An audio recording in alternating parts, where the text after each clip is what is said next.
സ്വയം ബഹുമാനിക്കുക, മറ്റുള്ളവരെയും ബഹുമാനിക്കുക. മറ്റുള്ളവരുമായി കഴിവതും വഴക്കിടരുത്. ചിന്തകളിലെ വൈരുദ്ധ്യങ്ങൾ മാനിക്കുക. ഇല്ലായ്മകളിൽ പരാതിപ്പെടരുത്. ഏത് നേട്ടങ്ങൾക്കും കാലപരിധിയുണ്ട്.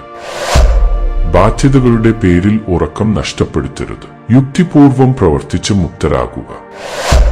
വൃത്തിയെക്കുറിച്ച് ഏറെ വിഷമിക്കേണ്ട. അമിതവൃത്തി മാനസിക പ്രശ്നമാണ്. സാധനങ്ങളും സ്വത്തുക്കളും നേടണം, പക്ഷേ അവയിൽ ആസക്തരാകരുത്. എല്ലാം ശരിയാകുന്നത് വരെ കാര്യങ്ങൾ മാറ്റിവയ്ക്കരുത്. അവസരങ്ങൾ പിന്നെ ലഭിച്ചെന്ന് വരില്ല. സ്വയം തിരഞ്ഞെടുത്ത പാതകളിൽ മുന്നേറുക. മറ്റുള്ളവരുടെ പാതകളിൽ വിധികർത്താക്കളാകരുത്. ഈ ജീവിതം ഒരു അനുഗ്രഹമാണ്. അത് ആസ്വദിച്ച് തീവ്രമായി ജീവിക്കുക. കൂടുതൽ സ്നേഹിക്കുക, കൂടുതൽ ക്ഷമിക്കുക. കാരണം ഈ ജീവിതം അത് വേഗം കടന്നുപോകും.